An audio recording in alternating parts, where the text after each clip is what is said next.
नेपाल के बाद अब मेडागास्कर में भी जेन जी ने तख्ता पलट कर दिया है। बताया जा रहा है कि पानी की कमी से शुरू हुआ ये प्रदर्शन मेडागास्कर की पूरी सत्ता ही निकल गया।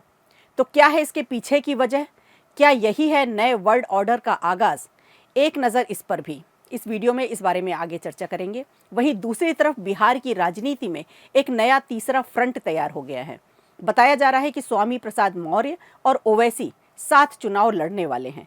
अब कैसे बनी इन दोनों की सहमति और क्या है इसके मायने? एक नज़र इस पर भी। इसके अलावा आजम खान की रिहाई के बाद लगातार उन्हें ऑफर पर ऑफर मिल रहे हैं और मिलेंगे भी क्यों नहीं। अल्पसंख्यकों के नेता जो हैं, खैर अब इस पार्टी ने ऑफर दे दिया है, तो एक नज़र इस पर भी। नमस्कार, खबर प्रधान शो देख रहे हैं आप और मैं हूं निवेदिता।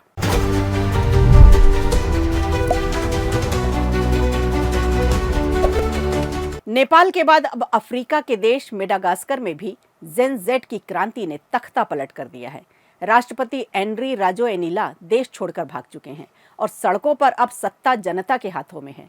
25 सितंबर से शुरू हुआ ये विरोध आंदोलन पहले तो सिर्फ पानी और बिजली की कमी को लेकर था, लेकिन धीरे धीरे ये आंदोलन सरकार विरोधी जन विद्रोह में बदल गया। मेडागास्कर की राजधानी एंटानानारिवो में हजारों युवा, ज्यादातर जेन जेड के प्रदर्शनकारी, सड़कों पर उतर आए और उन्होंने कहा कि वे नेपाल और श्रीलंका की तरह अपने देश में भी भ्रष्ट सत्ता को उखाड़ फेंकेंगे। स्थिति तब पूरी तरह बदल गई जब राष्ट्रपति की अपनी ही सेना ने उनसे साथ छोड़ दिया। कैपसेट, जो सेना की सबसे ताकतवर यूनिट मानी जाती है, उसने ऐलान कर दिया कि अब हम जनता पर गोली नहीं चलाएंगे। और बस फिर क्या था? वही कैपसेट जिसने 2009 में राजोएनिला को सत्ता तक पहुंचाया था, अब उसी ने उनके खिलाफ मोर्चा खोल दिया। रॉयटर्स की रिपोर्ट के मुताबिक राष्ट्रपति राजोएनिला रविवार को एक फ्रांसीसी मिलिट्री प्लेन से देश छोड़कर भाग गए। फ्रांसीसी रेडियो RFI ने दावा किया है कि उन्होंने राष्ट्रपति इमैनुअल मैक्रों के साथ कोई गुप्त समझौता किया था। अब मेडागास्कर में सेना का नियंत्रण कैपसेट के हाथों में है और उन्होंने जनरल डेमोस्थीन पिकुलस को नया सेना प्रमुख घोषित कर दिया है। रविवार को जब सैनिक प्रदर्शनकारियों के साथ मार्च करते दिखे तो स्पष्ट हो गया कि अब ये सिर्फ विरोध नहीं रहा, बल्कि ये एक तख्ता पलट है। इस आंदोलन में अब तक 22 लोगों की मौत हो चुकी है। राजधानी और बंदरगाह शहरों में कर्फ्यू लगाया गया है, लेकिन प्रदर्शनकारी पीछे हटने को तैयार नहीं है। उनका कहना है कि अब जब तक नई सरकार नहीं बनती, हमारा आंदोलन जारी रहेगा। भारत के लिए भी मेडागास्कर बेहद अहम है, क्योंकि ये हिंद महासागर के रणनीतिक रास्ते पर बसा है, जहां से भारत का 80% समुद्री व्यापार और तेल आयात गुजरता है। साथ ही मेडागास्कर में ग्रेफाइट, निकल और कोबाल्ट जैसे बहुमूल्य खनिज भी हैं, जिनसे भारत के औद्योगिक विकास को बड़ा फायदा होता है। यहाँ भारतीय मूल के लोगों की एक छोटी लेकिन प्रभावशाली आबादी भी रहती है, जो दोनों देशों को सांस्कृतिक रूप से जोड़ती है। 1960 में फ्रांस से आज़ादी पाने के बाद मेडागास्कर में ये 5वां तख्ता पलट है। लेकिन इस बार फर्क ये है कि ये तख्ता पलट किसी जनरल ने नहीं, बल्कि जेन जेड युवाओं ने सोशल मीडिया के जरिए किया। और अब सवाल ये है कि क्या मेडागास्कर में ये जेन जेड क्रांति अफ्रीका के बाकी देशों में भी नई चिंगारी भड़का देगी?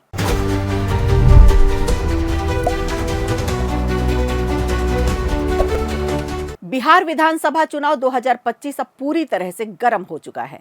सत्ता की कुर्सी के लिए सभी दल मैदान में उतर चुके हैं और अब इस चुनावी मुकाबले में एक तीसरा मोर्चा भी उतर आया है। स्वामी प्रसाद मौर्य और असदुद्दीन ओवैसी का नया गठबंधन। बिहार की सियासत में अब नया समीकरण बनने जा रहा है। पूर्व मंत्री स्वामी प्रसाद मौर्य ने बड़ा ऐलान करते हुए कहा है कि उनकी पार्टी अपनी जनता पार्टी अब ओवैसी की AIMIM के साथ मिलकर बिहार चुनाव मैदान में उतरने जा रही है।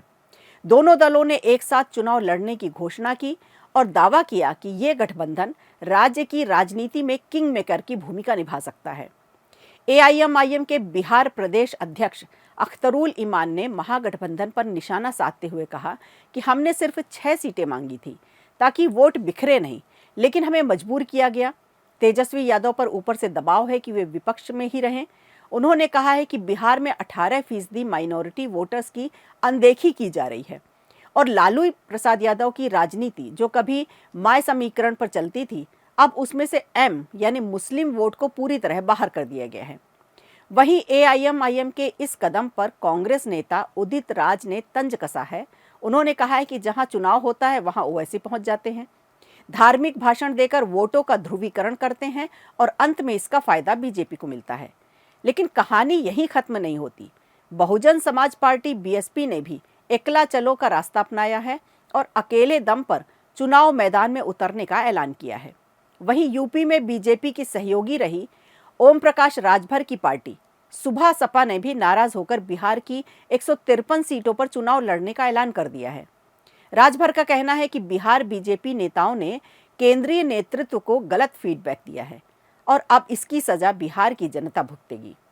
तो अब बिहार में मुकाबला सिर्फ एनडीए बनाम महागठबंधन का नहीं रहेगा, बल्कि तीसरे मोर्चे की एंट्री से चुनावी गणित पूरी तरह बदल सकता है। कौन बनेगा बिहार की सत्ता का असली खिलाड़ी, एनडीए, महागठबंधन या नया मोर्चा? ये जानना अब बेहद रोमांचक होगा।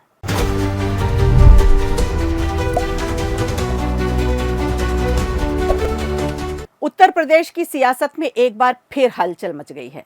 सुभा सपा के राष्ट्रीय प्रमुख महासचिव अरविंद राजभर, आजम खान, अखिलेश यादव और बिहार चुनाव तीनों पर बड़ा बयान देकर नया सियासी विवाद खड़ा कर दिया है। अरविंद राजभर ने कहा है कि आजम खान जैसे जननेता की उत्तर प्रदेश को जरूरत है।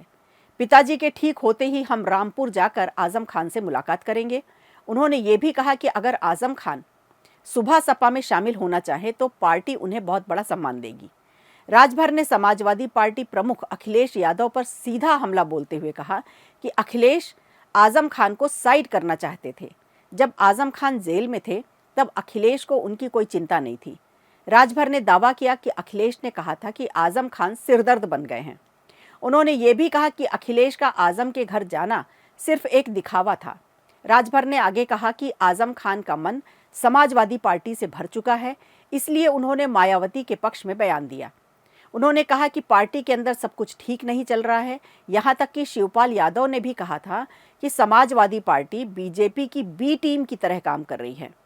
ये बात बिहार चुनाव की राजभर ने कहा कि अगर एनडीए नहीं चाहता कि सुभा सपा बिहार में एंट्री करे तो पार्टी अकेले चुनाव लड़ेगी।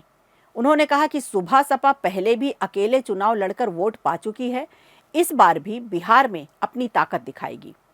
राजभर ने दावा किया कि बिहार में उनकी पार्टी मजबूत प्रदर्शन कर एनडीए को ये संदेश देगी कि हमारे बिना जीतना आसान नहीं है। आईआरसीटीसी मामले पर भी अरविंद राजभर ने प्रतिक्रिया दी। उन्होंने कहा कि जो जैसा करेगा वैसा ही परिणाम भुगतेगा। ये फैसला इस बात का सबूत है कि इन लोगों ने सत्ता में रहकर जनता के अधिकारों को लूटा है। तो साफ है कि अरविंद राजभर न सिर्फ यूपी की सियासत में बल्कि बिहार चुनाव में भी बड़ा दांव खेलने जा रहे हैं। अब देखना दिलचस्प होगा कि आजम खान वाकई सुभा सपा के साथ आते हैं या अखिलेश यादव इस बयान का कोई पलटवार करते हैं। खबर प्रधान शो में आज के लिए इतना ही। दीजिए इजाजत। नमस्कार। वीडियो अच्छा लगा हो तो लाइक कीजिए, शेयर कीजिए और कमेंट बॉक्स में हमें जरूर बताइए।